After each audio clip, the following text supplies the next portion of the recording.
मेरो नेपाली टाइपिङसँग सम्बन्धित भिडियो हेरिसक्नु भएपछि थुप्रै साथीहरूले मलाई कमेन्ट र मेसेज मार्फत प्रश्न गर्नुहुन्छ कि यो वर्डको सर्टकट के हो।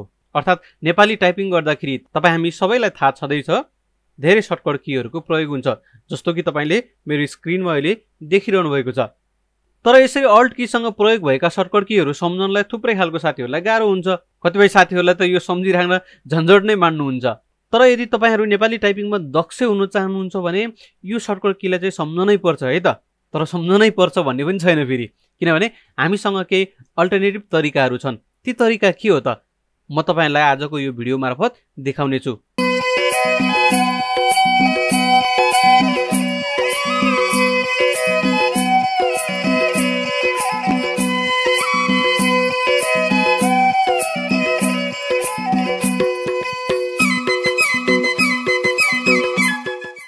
हेलो अनि नमस्ते, सम्पूर्णलाई स्वागत गर्न चाहन्छु। म तपाईहरुको आफ्नै साथी सुभाष, हाम्रो यस युट्युब च्यानल लिटिल बिट ट्यालेन्टको साथमा। नेपाली टाइपिङसँग सम्बन्धित भिडियो हेरिसक्नु भएपछि थुप्रै खालको साथीहरूले मलाई नेपाली टाइपिङ लेआउटको फाइल मलाई चाहियो भनेर सोध्नुहुन्छ। भिडियो स्किप गरी हेर्ने साथीहरूलाई प्राय गाह्रो पर्छ त्यो नेपाली टाइपिङको फाइल खोज्नको लागि। मैले भनेकै छु भिडियोको डिस्क्रिप्सन बक्समा मैले मेरो वेबसाइटको लिङ्क दिएको छु, मेरो वेबसाइटमा जानुहोला। र नेपाली टाइपिङको त्यो पोस्ट चाहिँ अलिकति पुरानो भएको कारणले गर्दा अगाडि होम पेजमा तपाईँले देख्नलाई सक्नुहुने छैन। त्यही कारणले गर्दाखेरि तपाईँ यहाँनिर साइडमा भएको सर्च बारमा जानुहोला र त्यहाँनिर गएर नेपाली टाइपिङ भनेर टाइप गर्नुहोला। त्यसपछि सर्चमा थिच्नुहोला। त्यसपछि तपाईँले नेपाली टाइपिङसँग सम्बन्धित मेरो पोस्ट देख्न सक्नुहुनेछ र यहाँनिर Nepali typing tips and trick भन्ने पोस्टमा गएर क्लिक गर्नुहोला र यहाँबाट तपाईँले नेपाली टाइपिङको लेआउट भएको पीडीएफ फाइल पाउन सक्नुहुनेछ। यसको अलिकति तल यहाँनिर डाउनलोड लेखिएको छ, यहाँ डाउनलोडमा गएर थिच्नुहोला र पीडीएफ फाइल तपाईँको कम्प्युटरमा डाउनलोड हुनेछ। र साथसाथमा मैले यहाँनिर केही भिडियोहरू अट्याच गरेर राखेको छु जुन चाहिँ नेपाली टाइपिङ सिक्दै गर्नुभएका तपाईँहरूलाई काम लाग्न सक्छ। यो त भयो फाइल कसरी डाउनलोड भन्ने कुरा। हाम्रो विषय चाहिँ यो होइन, हाम्रो विषय चाहिँ यहाँनिर छ। ल, नेपाली टाइपिङ रेगुलर गर्नुहुने धेरै साथीहरूलाई थाहा हुनसक्छ कि यो सर्टकट कीहरू कहाँबाट हेर्ने भनेर। यो सर्टकट की हेर्नको लागि हामी इन्सर्ट मेनुमा जान्छौँ र यहाँनिर साइडमा तपाईँले सिम्बल देखिरहनु भएको छ, सिम्बलमा गएर क्लिक गर्छौँ र त्यसपछि मोर सिम्बलमा गएर क्लिक गर्नेछौँ। र यहाँनिर तपाईँले फन्ट लेखिएको छ, यहाँ तपाईँको प्रिटी भनेर सिलेक्ट नभएको हुनसक्छ, यहाँनिर अन्य कुनै फन्ट हुनसक्छ। यहाँनिर तपाईँले प्रिटी नभएको अवस्थामा तपाईँले यहाँनिर प्रिटी भनेर टाइप गर्नुहोला र प्रिटी भनेर टाइप गरिसक्नु भएपछि यहाँनिर तपाईँले देखिरहनु भएको छ प्रिटी फन्टमा प्रयोग हुने सबै लेटरहरू। अब हेर्नुहोस् त, जस्तै ङको तल ग, यहाँनिर तपाईँलाई ङको तल आदि यो ग चाहियो भने यसको सर्टकट की यहाँनिर तपाईँले देखिरहनु भएको छ Alt+0 203 है त। यसको यहाँ पछाडि देखिएको यसको एन्सर पनि आइसकेको चाहिँ, सरी यो ल हेर्नुहोस् त, Alt+0 203 भनेको यो ङको तल ग रहेछ। अथवा तपाईँलाई ओम लेख्नु पर्यो अथवा द्वारा लेख्नु पर्यो अथवा पद्म भनेर यहाँनिर केही जुन आदि द तपाईँले लेख्नु पर्यो भने यहाँनिर छ। त्यसै ठट्टा होइन, गट्टा झट्टा भनेर लेख्नु पर्यो भने यहाँनिर छ। त्यसै गरी आदि झ्याल लेख्दाखेरि आदि झ चाहियो भने पनि यहाँनिर छ। यसको सर्टकट की यहाँनिर तपाईँलाई मेन्सन गरेको छ। यो सर्टकट की हेरेर पनि तपाईँले मजाले यसलाई याद गर्न सक्नुहुनेछ। तर यही सर्टकट की त याद कसरी गर्ने भन्ने समस्या छ त। अब हामी यहाँनिर कुरोको सुरुतर्फ लागौँ है त। ल आउनुहोस् त, अब हामी यसलाई एउटा नयाँ पेज ल्याइदिउँ र यहाँनिर म सुभाष भनेर लेख्छु। सरी, म यसमा नेपालीमा सुभाष भनेर लेख्छु है त। मैले पिटी टाइप गरेँ। हेर्नुहोस् त, माउस मैले छुनै परेन, सिधै म यहाँनिर होममा गएर फन्ट बक्सभित्र गएर सुभाष टाइप गर्न भ्याइसकेको है त। ल, एकदमै सजिलो छ। यो सर्टकट कीको बारेमा पनि मैले तपाईँलाई भनिसकेको छु है। अब यहाँनिर मैले के लेखेँ भने सुभाष लेखिहालेँ। अब यसरी ल, भर्याङबाट के छ लड्यो है, सुभाष भर्याङबाट लड्यो। हेर्नुहोस् त, हुन त म लडेको छैन, तैपनि यहाँनिर मैले लेखिदिएँ। अब यहाँनिर आदि र, यहाँनिर भर्याङको आदि र जुन छ, त्यसपछि जुन यो ङको तल ग छ, यसरी ल्याउनको लागि सर्टकट की त मलाई थाहा छ, त्यही भएर मैले सर यहाँनिर प्रेस गरेँ।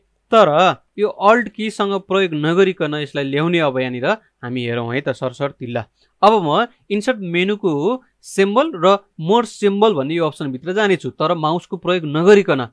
यसको लागि म के गर्छु भने Alt+N नम सिधै हेर्नुहोस् त यसरी गएको छ। यो माउसको प्रयोग गरिराख्नै पर्दैन साथीहरू। अलमोस्ट तपाईँले माउसको प्रयोग नगरिकन किबोर्डको अल्ट कीसँग धेरै सर्टकट कीको प्रयोग गर्न सक्नुहुनेछ। योसँग सम्बन्धित मैले भिडियो पहिले नै बनाइसकेको छु, कृपया त्यो भिडियोलाई एकपटक हेरिदिनु होला। र त्यो सर्टकट की प्रयोग गर्ने बानीले तपाईँको कार्य सम्पादनलाई आधाभन्दा छिटो सम्पन्न गरिदिन्छ। जस्तै अल्ट एनयुएम नम मैले सम्झिरहेको छु अल्ट कीसँग एनयुएम नम भनेर सम्झिरहेको छु, यो सर्टकट की हो, त्यस्तो केही पनि छैन। अहिले ठिक छ, हामी यहाँनिर जाउँ। तपाईँलाई बोनस मैले थोरै दिएको मात्रै, यो त बोनसको भिडियो होला जस्तो लागिरहेछ। अब हामी सर्टकट की बनाउँ है त। यहाँनिर हेर्नुहोस् त फ लेखेको छ, यो फको लागि के छ अल्ट प्लस 0136 तपाईँले यहाँ टाइप गर्नु पर्दो रहेछ। अब यो सर्टकट कीको जस्ट छेउमा यहाँ तपाईँले सर्टकट की लेखिएको एउटा अप्सन देख्न सक्नुहुनेछ। यो अप्सनमा गएर क्लिक गर्नु होला र त्यसपछि यहाँनिर प्रेस न्यू सर्टकट की लेखिएको छ। तपाईँलाई पाइक परेको सर्टकट की यहाँनिर तपाईँले राख्न सक्नुहुनेछ। तर याद राख्नुपर्ने महत्त्वपूर्ण कुरा के छ भने जुन माइक्रोसफ्ट अफिस वर्डमा प्रयोग हुने डिफल्ट सर्टकट कीहरू चाहिँ यहाँनिर नराखिदिनु होला है त। जस्तै कन्ट्रोलसँग सी भने त कपी हो नि होइन, तपाईँले फको लागि कन्ट्रोल प्लस सी राख्नुभयो भने अब यहाँनिर कपीको लागि त बिग्रियो। त्यही कारणले डिफल्ट र निकै नै महत्त्वपूर्ण खालको सर्टकट कीहरू सकेसम्म नराखिदिनु होला। अब हेर्नुहोस् त प भनेको के हो र के र एम भनेको फ हो, तपाईँहरूलाई थाहा छँदैछ। त्यही कारणले मैले यहाँनिर अलिकति पाइक पनि सर्टकट की राखेको छु, कन्ट्रोल सिफ्ट के भनेर यो आदि फको लागि चाहिँ है कन्ट्रोल सिफ्ट के भनेर एउटा सर्टकट कीको निर्माण मैले गरिदिएँ। अब तपाईँले पाइक परेको अनुसार कुनै राख्न सक्नुहुनेछ, तर मलाई कन्ट्रोल सिफ्ट के चाहिँ सम्झन अलिक सजिलो पनि हुन्छ, त्यही कारणले पनि अब म यसलाई एसाइन गरिदिन्छु। र यहाँनिर हेर्नुहोस् त करेन्ट किज भनेको छ, हाम्रो यो की बनिसकेको छ। अब हामी यसलाई क्लोज गर्नेछौँ र यसलाई पनि क्लोज गर्नेछौँ। अब यहाँनिर लेखिदिउँ नि त ल। अब के सर्टकट की बनाएको थियो त हामीले कन्ट्रोल सिफ्ट के ल फ्याउरो भनेर लेखिदियो नि त। अब यसरी हामीले काम गर्न पायो। सर्टकट की फेरि एकचोटि बनाएर देखाउँछ है तपाईँलाई मैले। अल्टसँग एनयुएम नम अथवा भिडियोलाई स्किप गर्ने बानी छ भने कतिपय साथीहरूको बानी हुन्छ, त्यही भएर म सिधै भन्छु insert menu symbol more symbol र यहाँनिर गएर अब म लेखिदिन्छु ल झ्याल। ल यहाँनिर झ्यालको झ आदि झ छ, यो आदि झ डाइरेक्टली किबोर्डबाट आउँदैन, त्यही भएर पनि हामीलाई चाहिन सक्छ। अब यो झको लागि यहाँ सर्टकट की देखिरहनु भएको छ। अब सर्टकट की भन्ने अप्सनमा जान्छु र डिफल्ट कीलाई नबिगारिकन म चाहिँ यहाँ झ लेख्न चाहन्छु। कन्ट्रोल सिफ्ट जे लाई झ बनाइदिन्छु है त। कन्ट्रोल सिफ्ट जे भनेको चाहिँ आदि झ भनेर याद गर्नको लागि। अब यहाँनिर गएर एसाइन गर्छु र एसाइन भयो र अब यसलाई क्लोज गर्छु र क्लोज गर्छु कि। अब यहाँनिर मैले के गरेँ कन्ट्रोल सिफ्ट जे हेर्नुहोस् त झ्याल भनेर लेखेँ, फ्याउरो झ्यालबाट गयो।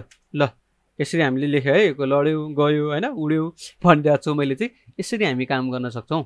अब एउटा कुरो के छ भने साथीहरू यहाँनिर जुन आदि ज अथवा आदि फ यस्तो खालको सर्टकट की हामीले बनायो नि, यसले यसको डिफल्ट सर्टकट कीलाई बिगार्ने छैन है त। जस्तै मैले यहाँनिर अल्टसँग 0136 थिच्यो भने यहाँनिर हेर्नुहोस् त आयो यी फ्याउरो भनेर आयो। यसरी यसले डिफल्ट सर्टकट कीलाई केही पनि बिगार्दैन है त। अब यहाँनिर यो फको सर्टकट कीभित्र जान्छु र यसलाई हटाउनु छ भने यसमा छुएर हेर्नुहोस् है, यो करेन्ट कीमा छुएर रिमुभ गर्नेछु र यो रिमुभ हुनेछ। वेल साथीहरू तपाईँलाई आजको भिडियो कस्तो लाग्यो? पक्कै पनि भिडियो मन पर्यो होला। यदि भिडियो मन परेको छ भने भिडियोलाई लाइक गर्न नबिर्सिनु होला र हाम्रो यस युट्युब च्यानललाई सब्स्क्राइब गर्न नबिर्सिनु होला र भिडियोलाई सेयर पनि गर्न नबिर्सिनु होला। यदि तपाईँलाई कुनै प्रश्नहरू छ भने अझै बुझिरहेको छैन जस्तो लाग्छ भने कृपया म तपाईँलाई अनुरोध गर्न चाहन्छु भिडियोलाई डिसलाइक गर्नुभन्दा पहिला एकपटक कमेन्ट गरेर चाहिँ सोधिदिनुहोस् न है। भिडियोलाई डिसलाइक गर्नुको अर्थ चाहिँ तपाईँको समस्याको समाधान चाहिँ मेरो यो भिडियोबाट मिलेन। अब डिसलाइक गर्दैमा समस्याको समाधान कसरी हुन्छ र? तपाईँले त्यसको लागि कमेन्ट गर्नु पर्यो साथीहरू। कमेन्ट गरिसक्नुभएपछि म तपाईँको समस्याको समाधान अवश्य पनि दिनेछु नि, होइन र? पहिले यो भिडियोलाई सेयर गर्न नबिर्सिनु होला, च्यानललाई सब्स्क्राइब गर्न नबिर्सिनु होला। यी र यस्तै खालको भिडियोहरू हामी निरन्तर ल्याउने नै छौँ। अहिलेको लागि पनि तपाईँहरूको माझबाट म तपाईँहरूको आफ्नै साथी सुभाष छुटिन चाहन्छु। हस्त नमस्ते।